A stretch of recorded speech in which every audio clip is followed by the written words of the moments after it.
الحمد لله رب العالمين والعاقبة للمتقين والصلاة والسلام على سيد المرسلين وعلى آله وصحبه وأهل بيته أجمعين أما بعد فأعوذ بالله من الشيطان الرجيم بسم الله الرحمن الرحيم قل لا أسألكم عليه أجرا إلا المودة في القربى صدق الله العظيم وصدق رسوله النبي الكريم الأمين وإن الله تعالى عز وجل قال في شان حبيبي مخبرا وآمرا إن الله وملائكته يصلون على النبي يا أيها الذين آمنوا صلوا عليه وسلموا تسليما اللهم صل على سيدنا مولانا محمد المصطفى بديع العطاء وبحر الوفاء بديع الجمال وبحر الشفاء سيدنا أبي الزهراء وآله وبارك وسلم.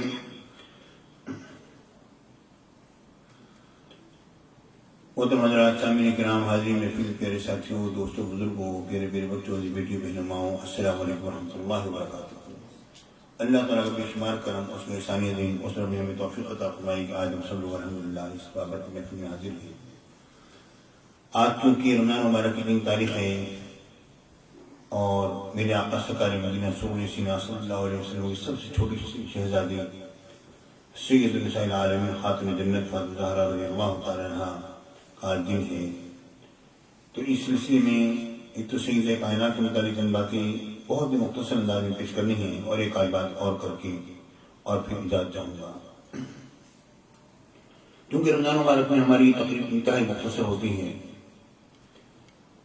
سید کائنات، اس میں کوئی شبہ نہیں، مخدوم کائنات ہے.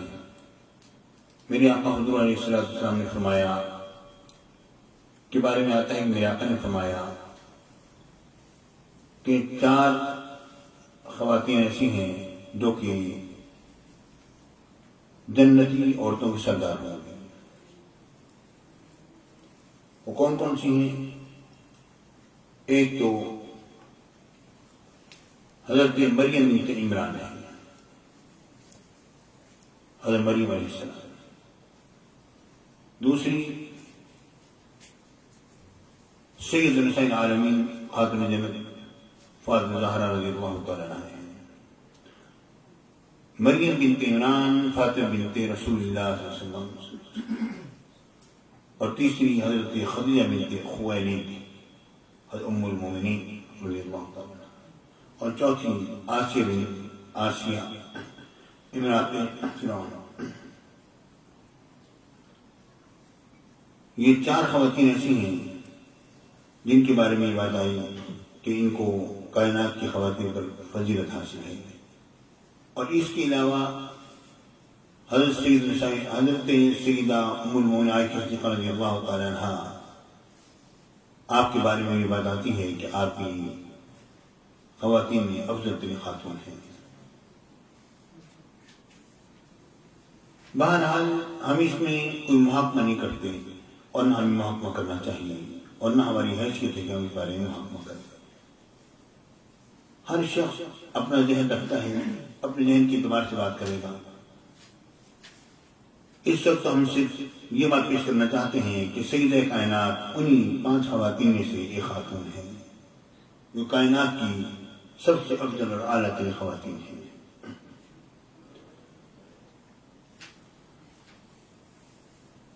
شہزادی سرکار مدینہ صلی اللہ علیہ وسلم، آپ میں وہ تمام خصوصیات تھیں جو کہ آپ کو ہونی چاہیے.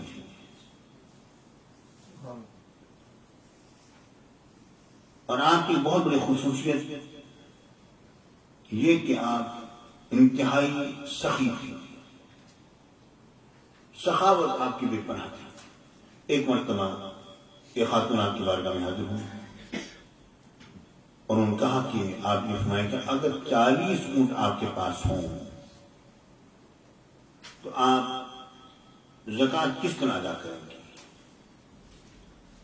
آپ نے فرمایا کہ اگر تم میری ذات کو اس میں نہ لے کر آتے ہیں تو میں تمہیں زکوٰۃ کا مسئلہ سمجھاتی ہوں. جب تم نے مجھے میرے بارے میں پوچھا ہے تو اگر میرے پاس 40 اونٹ ہوں تو میں 40 کی 40 اللہ کے راہ میں دے دوں.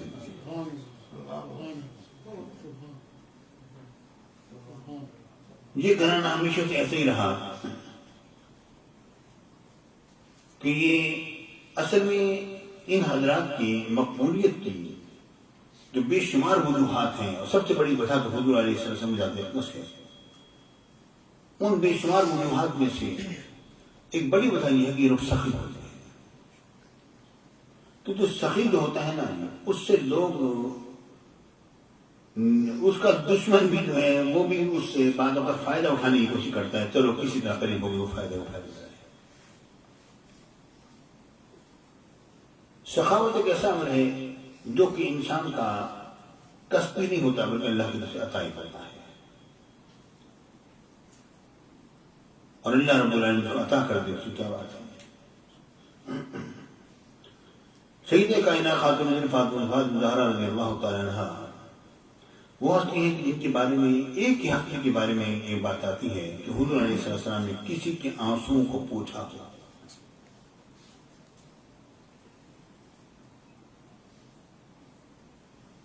جب حضرت عثمان غنی کی نکاح میں میرے آقا حضور علیہ السلام کی پہلی صاحبزادی جوائیں،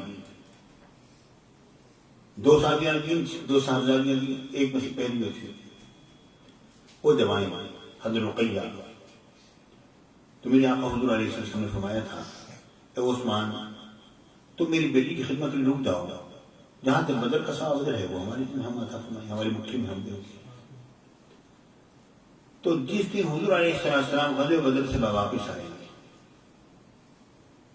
اس دن حضرت سیدہ میرے آقا صاحبزادی حضرت رقیہ رضی اللہ تعالیٰ عنہ جو ہے، ان کی تربت کے اندر پر مٹی ڈالی جا رہی تھی، کیونکہ میرے آقا ان کو بیمار چھوڑ گئے تھے. تو حضور علیہ السلام ان کی جب تربت انور پر تشریف فرما ہوئے تو سیدہ کائنات کے ساتھ تھے. تو وہ جب اپنی ہمشیرہ کی بہن کی قبر پر جب بیٹھی تو ان کو گریا ہوا. جب وہ رونے لگی تو حضور علیہ السلام نے اپنی چادر مبارک سے ان کے آنسوؤں کو صاف فرمایا.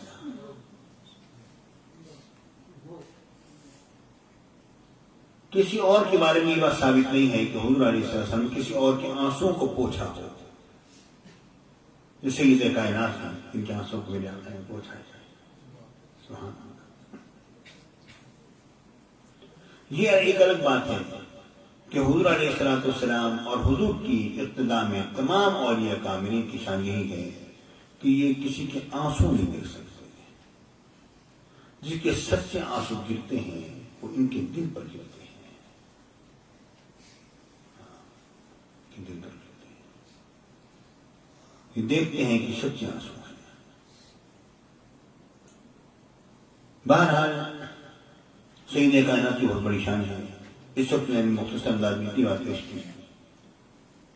اب میں ایک اور بات کو اشارہ کرنا چاہتا ہوں اور بات بیان کرنا چاہتا ہوں، اور ملک کی صورتحال ہے. وہ یہ ہے کہ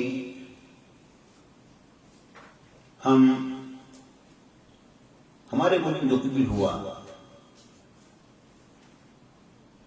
یہ ہونا نہیں چاہیے تھا. جس طرح سے جو کچھ کیا گیا اس طرح سے ہونا نہیں چاہیے تھا. کاش کے کچھ اصحاب عقل و خرد لوگ مل بیٹھتے اور اس مسئلے کا حل نکال دیتے.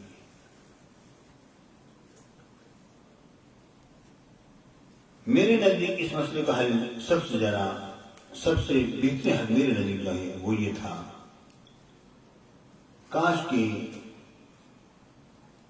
ہمارے اسلاف، ہمارے آبا میں حل و عقل جو ہیں وہ اس بات پر آ جاتے ہیں کہ جس طرح سے ہمارے وزیر اعظم نے کشمیر کے مسئلے میں تمام ممالک کے دروازے کھٹکھٹائے ہیں، اس مسئلے میں اس سے زیادہ تنبیہی سے ہم لوگ تمام امت مسلمہ اور دیگر اور ممالک تک جائیں گے اور کہیں گے کہ مسلمانوں کے جذبات مجروح ہوئے ہیں، اس طرح نہیں کرنا چاہیے۔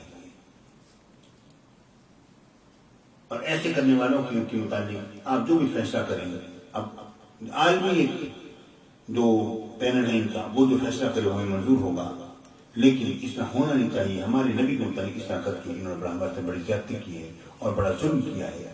اس طریقے سے ایسا کرنے والے دنیا میں ذلیل بھی ہوتے اور ہمارا مقصد بھی پورا ہو جاتا۔ مگر ہر شخص نے اپنی کوشش کی، جس طرح ہمارے مفتی صاحب مفتی منیب الرحمان صاحب دامن برکاتہ عالیہ نے فرماتے ہیں کہ ان حضرات نے کہ جو کچھ بھی کیا ہے صحیح نہیں کیا، اور انہوں نے اس پر پوری تفصیلی بحث فرمائی ہے کہ ایسا کرنے والے کسی بھی طریقے سے ان کی جان نہیں چھوٹے گی۔ اللہ تعالیٰ تو دیکھ رہا ہے کہ اتنے خون جو ہوئے ہیں اس کا وبال کس کی گردن پر ہے؟ کوئی تو ہے نا جس کے گردن پر ہے۔ اس طرح جان تو نہیں چھوڑے گی۔ ایک مسلمان کا خون کا قطرہ جو ہے وہ بھی اللہ کے نزدیک کعبہ کی حرمت سے زیادہ حرمت رکھتا ہے۔ ابن مالک سے حدیث بات میں آتا ہے۔ تو یہ اس طریقے سے کہ صرف اپنا تسلط جمانے کے لیے، ظاہر حکومت سے کون مقابلہ کرتا ہے؟ کوئی بھی مقابلہ نہیں کر سکتا، حکومت سے کوئی مقابلہ نہیں کر سکتا۔ بھول ہے کسی حکومت سے مقابلہ کر لینا۔ یہ جو جذبات جو تھے یہ تو حضور علیہ السلام کی محبت میں جذبات تھے۔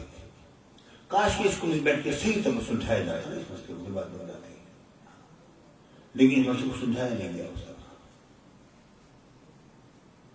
تو اب یہ کہ ہمارا مطالبہ ہے اس وقت حکومت وقت سے کہ اپنے دل میں ان مسلمانوں کے بارے میں رحم لے کر آؤ جو کہ تمہارے ہاتھوں میں نیچے ہیں اور جنہیں کہ تم لوگوں نے جیل خانوں میں ڈالا ہوا ہے۔ ان میں سے کوئی بھی شخص ایسا نہیں ہے جو کہ مولانا خادم حسین تبریزی صاحب کی محبت میں آیا ہو۔ جو شخص آیا ہے حضور علیہ السلام کی محبت میں آیا ہے۔ یہ طریقہ کار اوپر کے لوگوں نے جب بگاڑا تو لہر خود بگڑ گیا، سارا معاملہ بگڑ گیا۔ کاش کہ اس معاملے کو سمجھایا جاتا اور صحیح طریقے سے لے کر چلا جاتا، کوئی ہوتا تو اسے حل کرنے والا ہے اس کو۔ انہوں نے مفتی منیب الرحمان صاحب نے جو بات فرمائی، کہنے لگے یہ اسمبلی میں لائی جاتی ہے، اسمبلی میں اٹھائی جاتی ہے، اس کے بعد پھر معاملہ ہوتا۔ اگر یہ ڈر تھا کہ اسمبلی میں آتے ہیں کوئی بندے کے خلاف نہ بولتا، پھر کیا ہوتا؟ پورا یورپ بڑا ہو جاتا۔ اس کا حل میں نے بتایا ہے کہ اس آواز کو سب سے پہلے ہماری حکومت کی طرف سے تمام مملکت اسلامیہ کی طرف بڑھتی ہے آواز، اور اس کے بعد پھر یہ پھیلتی ہے پوری دنیا میں پھیل جاتی ہے آواز۔ اصل میں مقصد حل کرنا تھا۔ ایسا کرنے والوں کے لیے کہ روک تھام کا اس کے علاوہ کوئی اور ذریعہ نہیں ہو سکتا، کیونکہ یہ ذمہ داری صرف پاکستان پر نہیں ہے، یہ ذمہ داری پوری امت مسلمہ پر ہے۔ صرف پاکستان کے ملک سے سفید نکال دینا یہ ہمارے جذبات تھے، رہے گئے ہمارے لوگوں کے جذبات تھے، انہوں نے فیصلہ کیا۔ جذبات نے ہم یہ ثابت کرنا چاہتے ہیں کہ تمہارا یہ عمل ہمیں پسند نہیں ہے، تمہارا ملک ہمارے ملک میں نہ رہے، کیونکہ یہ ہمیں یہ چیز پسند نہیں ہے کہ حضور کی شان کو ثابت کرتی ہے۔ جذبات تھے، لیکن اصل میں جو معاملہ جو تھا وہ تو یہ تھا کہ یہ امت مسلمہ آواز بلند کرتی ہے، اس کے اوپر امت مسلم آواز بلند کرتی، اور پھر یہ معاملہ طے پاتا۔ کاش کی کوئی شخص اس طرف سوچ لیتا۔ ابھی جتنے زخمی ہیں ان کا کیا بنے گا؟ اور یہ بات بھی عرض کر دوں کہ جن لوگوں کے گھروں کے لوگ زخمی ہوئے ہیں یا پکڑے گئے ہیں یا ان کی دل آزاری ہوئی ہے یا ان کو خواہ مخواہ کے لیے مارا گیا ہے، تو وہ یہ نہ سمجھیں کہ یہ ایک گھر ہے، ایک محلے میں، ایک کالونی میں اگر چند گھر بھی اگر ایسے ہیں، ایک گھر بھی اگر ایسا ہے، ایک فرد بھی اگر ایسا ہے، تو پورے محلے پر، پوری کالونی پر اس کا اثر پڑتا ہے۔ اس طریقے سے پوری کی پوری جماعتیں جو ہیں ان کی طرف سے دل میں نفرت بیٹھ رہے ہیں لوگوں دلوں میں۔ یہ نہیں ہونا چاہیے تھا۔ ہم تو چاہتے تھے کہ کاش کہ ہمارے ملک میں ایسے حکمران آئیں جو کہ کسی قسم کا احتساب ان سے نہ کیا جا سکتا ہو، اور وہ آئیں اور ملک کو سنوار جائیں۔ لیکن ابھی دوسرے انداز پر ایسا کام شروع ہو گیا جس نے کہ سارے کیے کرائے اور پانی پھیر دیا ہے، ساری محنت ان کے رائے گاہ چلی گئی، اکارت چلی گئی ہے۔ جس بنا پر وہ لوگوں کے دلوں کو جیت رہے تھے اور آ رہے تھے، سب کا سب بلیاں میٹ ہو گیا ہے۔ لوگوں کے دلوں میں اب وہ قدر منزلت باقی نہ رہی، اب وہ لوگوں کے دلوں میں بات نہ رہی۔ کاش کہ اس طرح نہ ہوتا تو کتنا اچھا ہوتا۔ میں تو خود بڑی بات پر خوش تھا کہ چلو کوئی تو ایسا حکمران آیا ہے جو کہ ملک کو بنانے کے لیے آیا ہے، لیکن اب معاملہ جس سمت گیا ہے، اللہ ہی حافظ ہمارے ملک کا۔ اب لوگوں کے دل ہمارے ہاتھوں میں نہیں، ہماری مٹھیوں میں نہیں ہے کہ ہم کس طرف پھیر سکیں۔ انسان کا کیا کردار ہوتا ہے، کس طرف پھیرتا ہے۔ کاش کہ ہم اس مسئلے کو صحیح طرح لے کر چلتے اور ہمارے عشاقان مصطفیٰ پر اس طرح ظلم و ستم نہ ڈھایا جاتا اور اس طرح کے معاملات نہ ہوتے، اس کو کسی اور طرح حل کیا جاتا۔ تو یہ معاملہ سب سے پہلے مفتی منیر احمد صاحب نے بات فرمائی کہ سب سے پہلے تو وہ وزراء جنہوں نے آ کے معاہدہ کیا تھا، کیا وہ نہیں جانتے تھے کہ اس کے نتائج کیا نکلیں گے؟ اگر وہ اتنے ہی کم عقل تھے تو ان کو وزیر بننے کا حق ہی نہیں ہے۔ تو یہ کہ پورا یورپ ہم سے کٹ جائے گا، یہ ہو جائے گا، یہ ٹھیک ہے، یہ نہیں ہونا چاہیے، یورپ کو نہیں کٹنا چاہیے۔ ہم یہ نہیں کہتے پورا یورپ کٹ جائے گا، ہم تو ہمارے تو اختلاف فرانس میں ہے، پورے یورپ سے تو ہمارا اختلاف نہیں ہے۔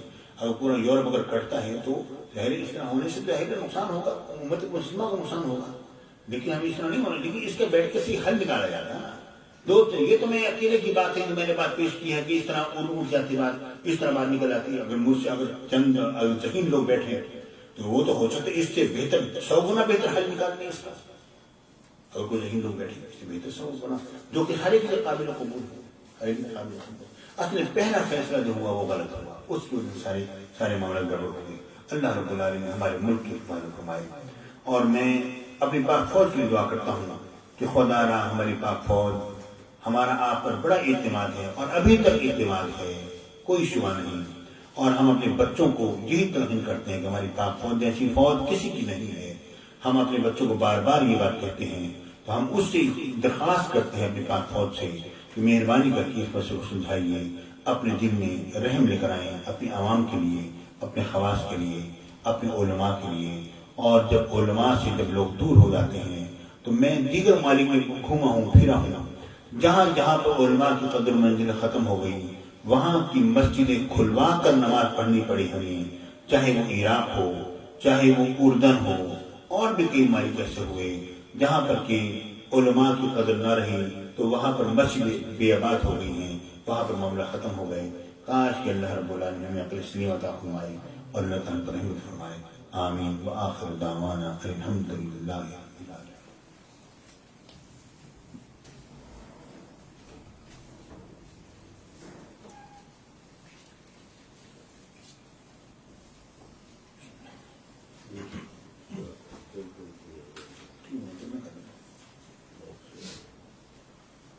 ماشاءاللہ ہمارے یونس بھائی کی طرف سے بہت سارا دودھ پاک آیا، بہت سارا الحمدللہ، بہت سارا ہر دودھ سے انہوں نے بھیجا تقریباً، تو جس سے ہوتا ہے ہمیشہ۔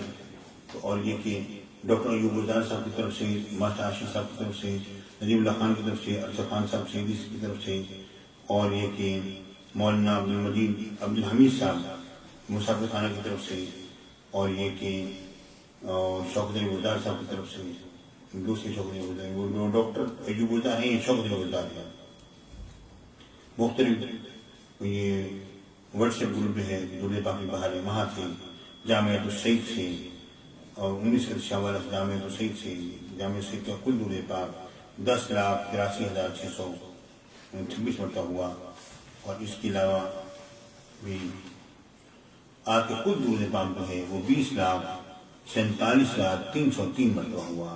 ماشاءاللہ بڑے حیرت کی بات ہے، 303 مرتبہ ہو رہا ہے، 3 تاریخیں، 3 رمضان مبارک سید کائنات کا کے لیے، ٹھیک ہے۔ اللہ رب خوش رکھے آپ لوگوں کو۔ اور اس کے علاوہ ماشاءاللہ رمضان مبارک میں یہ دیگر اور جگہوں سے بہت سے دولے پاک آئے، وقت قلت کی وجہ سے پیش نہیں کر سکتا ہوں۔ اور انجینئر زاہد مختار بھٹی صاحب جو کہ ہمارے ہیں یہ ادھر کی کہرو پکا ادھر کے گاہی محمد کی طرف سے، ان کی طرف سے بہت سارے دولے پاک آئے ہیں۔ انہوں نے 3,58,79,227 مرتبہ انہوں نے ماشاءاللہ بھیجا۔ یہ بھی 3 کا دلا گئے، 3 کروڑ ہو گئے ان کی طرف سے۔ بہت عرصے سے ان کی طرف سے نہیں آئے دولے پاک، انہوں نے مکمل کر کے لیے ماشاءاللہ۔ اور یہ کہ اب یہ تو انہوں نے پتہ نہیں 6 سال کا مکمل دولے پاک جو انہوں نے عطا فرمایا ہے، 1,01,05,27,497 مرتبہ انہوں نے عطا فرمایا ہے گاہی محمد والوں کی طرف سے ماشاءاللہ۔ پڑھنے والوں کی بھی خیر، پڑھانے والوں کی بھی خیر، اللہ تعالیٰ زندہ سلامت رکھے اور مخالفین کو اللہ تعالیٰ ہدایت عطا فرمائے۔ ابھی خصوصی دعا کے لیے ظاہر مخالف پٹی صاحب نے کہا ممبر سے دعا کی درخواست کی ہے، تو کہتے ہیں 3 رمضان مبارک مثال سیدہ کائنات فاطمہ زہرا رضی اللہ تعالیٰ عنہ کا، اس پر 4 ربیع ثانی شریف میں اچھا یہ پروز مبارک سالگرہ کی عمر دراز کی دعا کریں گے انشاءاللہ۔ اور یہ ظاہر سیدی کے والدین صادق کرام باقی دعا کی درخواست کی ہے، ان کی توجہ کی دوست محمد زنان منڈی بہاؤدین والے سے انتقال ہو گیا، اللہ تعالیٰ کی مغفرت فرمائے، انشاءاللہ سب دعا کرتے ہیں اللہ تعالیٰ فرمائے۔ اعوذ باللہ من الشیطان الرجیم، بسم اللہ الرحمن الرحیم، الحمد للہ رب العالمین الرحمن الرحیم مالک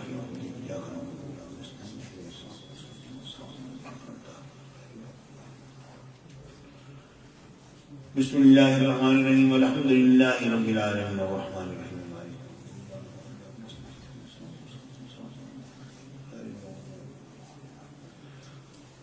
بسم اللہ الحمد للہ رب العالمین الرحمن الرحیم مالک یوم الدین،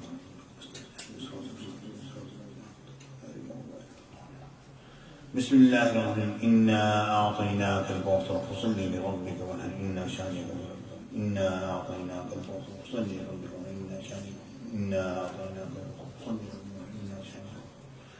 بسم اللہ الرحمن الرحیم، اللہم صلی صلاة کاملہ وسلم سلاما تاما على سيدنا ومولانا محمد النبي الأمي، أول تجلياتك من حسنك الأزل، وأول تعيناتك المعظم، ومظهرك الأتم، وكنزك العظم الذي تنحل به العقد والكرب، وتقضى به الحوائج، ويسأل بوجهه الكريم حسن الخواتيم، وتكشف بأنوار الظلمات بدون صعوبة، وعلى آله وصحبه في كل حين وآن بقدر حسنه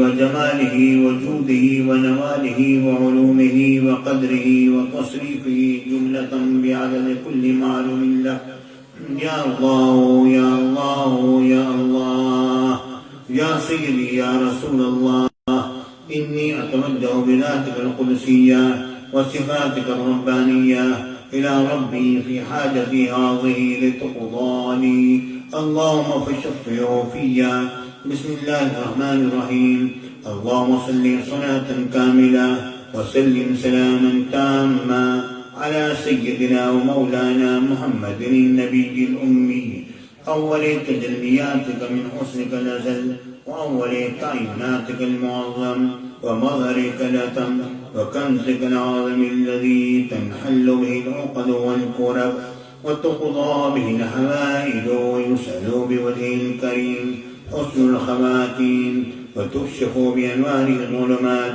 بدون صعوبة، وعلى آله وصحبه في كل حين وآن بقدر حسنه وجماله وجوده ونواله وعلومه وقدره وتصريفه جملة بعدد كل معلوم له، يا الله يا الله يا الله، يا سيدي يا رسول الله، إني أتوجه بذاتك القدسية وصفاتك الربانية إلى ربي في حاجتي هذه لتقضى لي، اللهم فشفعه فيا، بسم الله الرحمن الرحيم، اللهم صل صلاة كاملة وسلم سلاما تاما على سيدنا ومولانا النبي الأمي، أول تجلياتك من أول تعيناتك المعظم،